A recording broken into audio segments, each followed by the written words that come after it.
Here are the pros and cons of popular decluttering methods. And although you may be familiar with them, perhaps you'll learn something new as this person presents.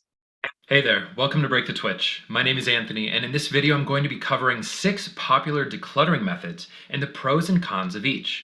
Break the Twitch. To start off, we have arguably one of the most popular decluttering methods out there. It's the Konmari Method by Marie Kondo, made popular in her book, The Life-Changing Magic of Tidying Up. The essence of this decluttering method is pretty simple. You go through your house, collect every single item of a particular type, and put them all in a big pile on your bed or on the floor. Then you go through each item, touching it, holding it, smelling it, wearing it, whatever works for you, and you ask yourself, does this item spark joy in my heart? The really cool part about this method is that you're not deciding what to get rid of. You're actually deciding what to keep, and then getting rid of everything else. One of the great things about the Konmari method is that you get to look at every single item of a particular type that you have. So if you take out every single one of your t-shirts and put them all on the bed, wear them one by one and go through holding each one, you get to get a really high level perspective of exactly what you own. That way you can compare, see if you have any duplicates, and get rid of the ones that are more worn than the ones you want. It's a great way to really see what you have and make some great decisions about it. On the downside, the Konmari method is definitely time and labor intensive. In addition to that, you're uprooting your entire home because you have to go throughout your entire house and collect items from everywhere. So if you want to keep your decluttering limited to 1 or 2 rooms at a time, this is not a good method for you. Next up, we have the Minimalist Game from Ryan Nicodemus and Joshua Fields Milburn of theminimalist.com.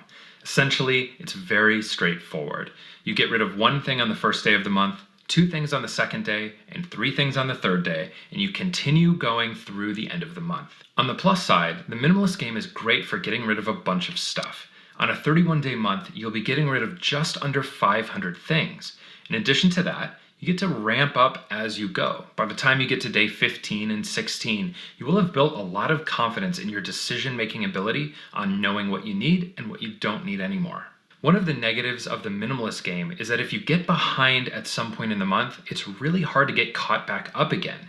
Especially if you come home from a long day at work and you're really tired. Towards the end of the month, you need to find 20, 21, or 22 items that day. It can be really hard to get motivated to do it. So as long as you're willing to stick with it for as long as possible, it can be an effective strategy for you. Next up, we have the 4-box method. It's very effective because it's so simple. You take 4 boxes and label them in the following way: put away, give away, throw away or recycle, and undecided. You can just go about your day and throw items into those boxes as you find them, or you can do a bunch of work at once anytime you choose. The major benefit of the 4-box system is that it's very simple, very straightforward, and allows you to categorize most of the clutter in your home. Especially if you get hung up on a particular item, you can just put it in the undecided box and move on. It's best not to waste your energy getting stuck on something when you can move on to other things. To the contrary, that undecided box can kind of become a clutter problem of its own, so it's important that you only use it when you really need to and you're really not sure what to do with that particular item. For this next method, I took a bunch of different philosophies and sort of smashed them all into one, aptly named the One Method. It's very easy in that you just get rid of 1 thing every day. If you want that 1 thing to be a single item, that's totally fine. Otherwise, you can choose to donate 1 box of things per day or 1 bag of things per day. It's very straightforward, and you get to choose how much you'd like to do. The pros of the One Method are that it's really easy to define exactly how much you want to do every day. Just decide 1 item or 1 box of stuff and do it every day for a month or 2. It really helps you build that habit of decluttering and keeps you focused along the way. On the other hand, the One Method doesn't work that well if you're going to be away from home quite a bit, or if you prefer to do more energized bursts of work instead of just 1 small thing every single day. Now we have the Packing Party Method, also made popular by the Minimalists. It's a pretty extreme way to do this, but it's also very effective. Essentially, you pack up everything in your home as though you were going to be moving. Then you only take out the things that you use for the next month or 2. After that period of time, you take everything you haven't used, close up the boxes, and donate it or sell it. The real benefits of the packing party method are that you get rid of a lot of stuff. When you see exactly what you use and what you don't use, it makes it much easier to give away.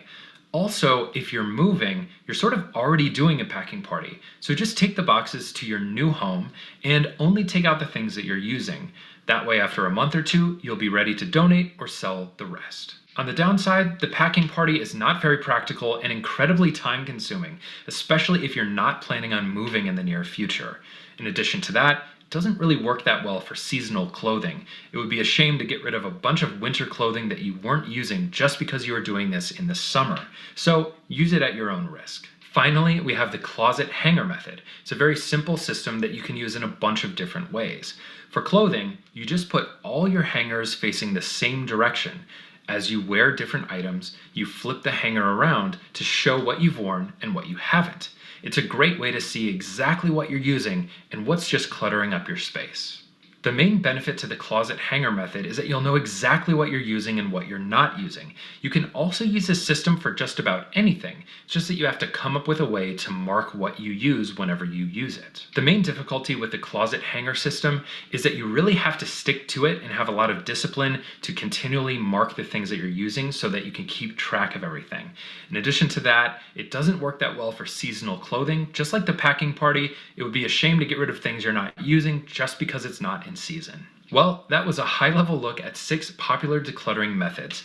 Hope you found this video helpful on your journey, and if you did, feel free to subscribe to Break the Twitch so you see videos like this in the future.